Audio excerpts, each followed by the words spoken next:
It's cold out here. Gonna make this quick. Ahayah, Bahasham, Yashiya, Rawach. Barak Athah, blessings to you. Kwam Yashar'AL. Welcome to World War III. Our reference will be Acts chapter 22, verses 19, or excuse me, Acts chapter 21, verses 19 through 21.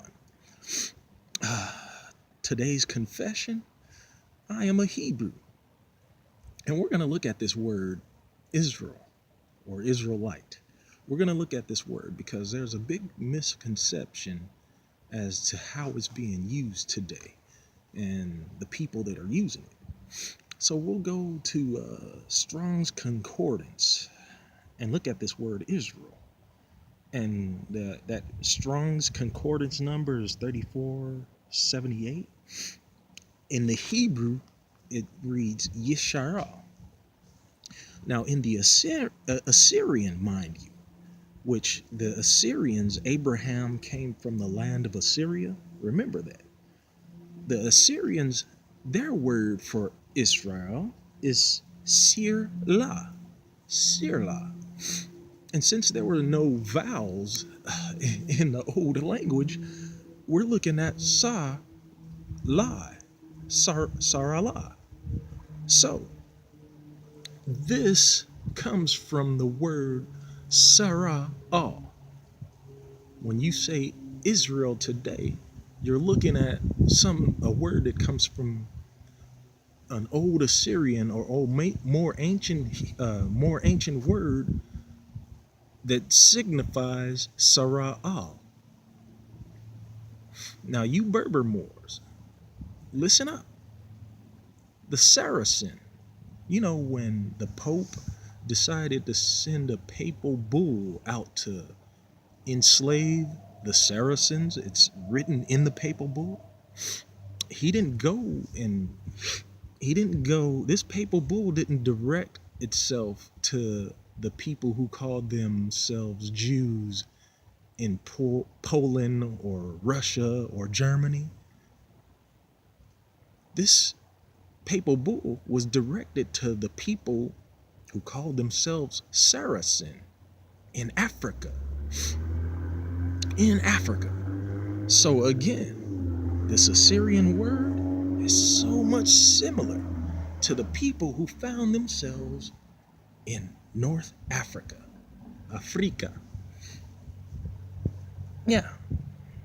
Now this word Israel, it means to wrestle or to persevere with God, to be persistent through the thick and thin, good or bad situations. A name given to Jacob and his descendants forever. And it also uses it uses the meaning that to have a power as a prince or angelic power of your forefathers. Now, I ran into a little bit of my studies on some of the Berber Moors that were alive during the time of the Byzantine era over the world. And this doctrina of Jacobi, or the teachings of Jacob. Now, this Jacob was a Berber. He was a Hebrew. He was of the Jews that were in the middle of the Arabic conquest over the world. And again, he is told when the Sacracen people killed their enemies, and these were the people, the Byzantines, who came into the land and were taking up their land. And the Arabs and also the Arabs that were coming in and taking their land. This Jacob, he said he was praising the Saracen. These Negro Berbers. They weren't known as Berbers then, but they were known as the Saracen. When these people killed the Byzantine Christians and later the Turks, Jacob said the Messiah would come.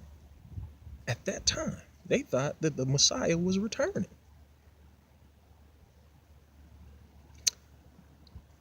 These same people were kicked out of Jerusalem, the Judean south. And where did they go? Take a lucky guess, or take a wild guess, or guess anything. But you should know that they went into North Africa. Yes, these people. The only thing that they're missing is that the prophecy of the 400 years that those Berbers never went through the 400-year prophecy, but it was soon to come. And they didn't know. Jacob didn't know that it was soon to come. Now, for the other side of this, Obadiah ben Abraham of the Bertinoro, which is Italian, a 15th century Italian, an Edomite, was the first to call the Sacracen tribal thieves. And he wrote in the commentary of the Mishnah, which the Jewish people who claim to be Jews, that this is their teachings. So they have a document, or they have made commentary on calling these people thieves, calling the Sacracens thieves. So this is one of the instances where your identity was taken from you Berber Moor Negroes who are here in Americas today. And let's get to this Acts chapter 21, verse 19 and 21. Let's see what the actual Jews said of themselves.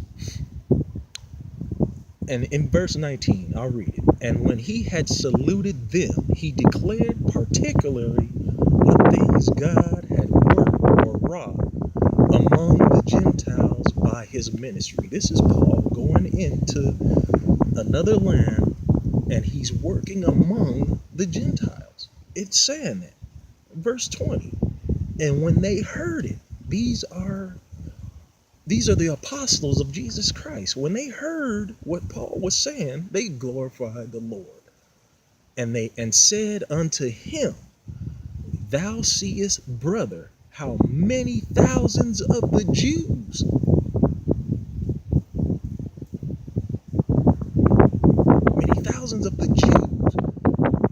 there that which believe, and they are all zealous of the law. They're still talking about the law of God, even though they have met the Messiah already. They're talking about the law of God that belongs to the Jews. Verse 21, Christians, listen up. And they are informed of these, that thou teachest all the Jews which are among the Gentiles. So Paul went to the Jews that were among the Gentiles to preach these things to them. Again, I'm going to read verse 21 one more time. And they are informed of thee, that thou teachest all the Jews which are among the Gentiles to forsake Moses, saying that they ought not to circumcise their children, neither to walk after the customs. These are Jews in Israel, in the land of Israel, when Paul returned, accusing him that they have taught the Jews that were among the Gentiles to disrespect the law of Moses.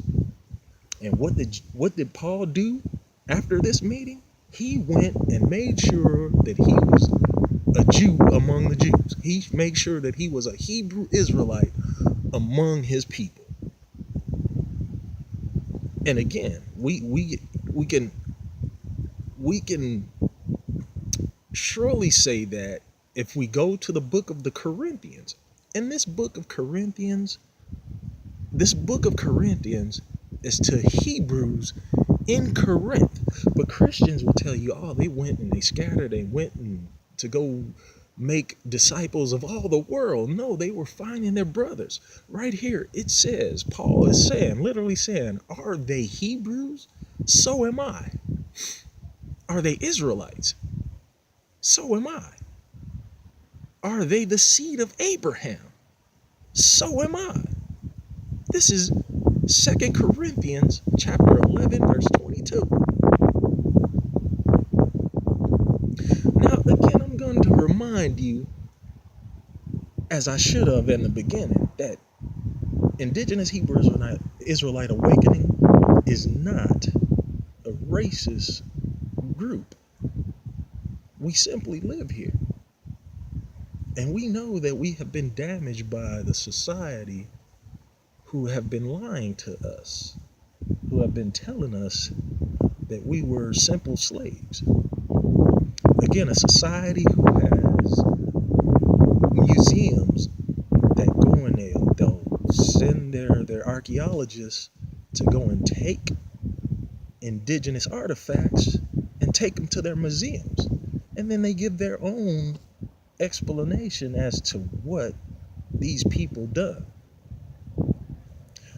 And half the time they're demonizing our indigenous ancestors by saying that they're evil, and looking at our history and saying that it's wrong. You Native Americans, you Latinos, you mulattoes, and you Negroes scattered need to wake up. I am your conscientious objector, and I am a Hebrew Israelite. Hebrew Israelite out.